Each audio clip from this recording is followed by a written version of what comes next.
রোহিঙ্গা পরিস্থিতি সরেজমিনে দেখতে কক্সবাজারে মার্কিন বিশেষ দূত সার্জিও গড় সেখানে আছেন সহকর্মী আব্দুর রহমান। সরাসরি যাচ্ছি তার কাছে। আব্দুর রহমান, সার্জিও গড়ের কর্মসূচি নিয়ে সবশেষ কি তথ্য আছে জানাবেন?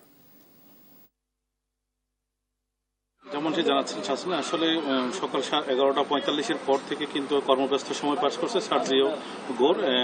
উচ্চ পর্যায়ের যে আমেরিকার বিশেষ দূত, উনি রোহিঙ্গা ক্যাম্পের যেই নানাবিধ সমস্যাগুলো রয়েছে এবং রোহিঙ্গা ক্যাম্পের যেই শরণার্থী শিবিরের যে বিভিন্ন দিকগুলো রয়েছে সেগুলো করতে গেছেন WFP এবং যেই রোহিঙ্গা ক্যাম্পে যেখানে থাকে এবং রোহিঙ্গাদের যে দাবি দেওয়া, তারা প্লে কার্ড নিয়ে কিন্তু তাকে বিভিন্ন তাদের ঘরে ফেরার যে একটা আকুতি জানিয়েছে। তারা দীর্ঘ 9 বছর ধরে কিন্তু এই রোহিঙ্গা ক্যাম্পে আছে। কক্সবাজারের যদি যেই 2017 সালের সেই রোহিঙ্গা ঢলের পর থেকে কিন্তু কক্সবাজারে তাদের যে 9 লক্ষ এসেছিলেন, এর পাশাপাশি কিন্তু এখানে জনসংখ্যা তাদের ক্রমমান বৃদ্ধি এবং আবার নতুন করে 2 লাখ সহ প্রায় 15 লক্ষ রোহিঙ্গা কিন্তু এই দীর্ঘ বৃহত্তর রোহিঙ্গা শিবিরে রয়েছে বলে জানিয়েছে। এবং তারা যেটি সংকট সেটি হলো যে খাবারের যেই সহযোগিতা সেটা কমে অর্ধেক হয়ে গেছিল এবং সরকার এবং বিভিন্ন বিদেশি সংস্থা থেকে, বিশেষ করে যেখানে এই আর্থিক সহায়তা দেয় সেটি সবচেয়ে বেশি আছে আমেরিকার বিভিন্ন সংস্থা থেকে। যেহেতু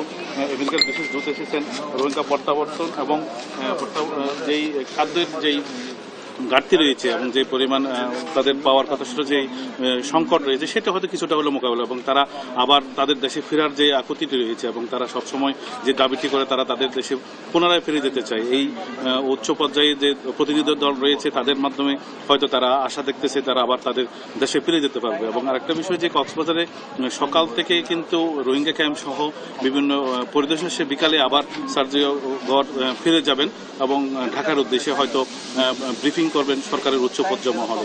এটাই ছিল কক্সবাজারের রোহিঙ্গা ক্যাম্প থেকে সর্বশেষ।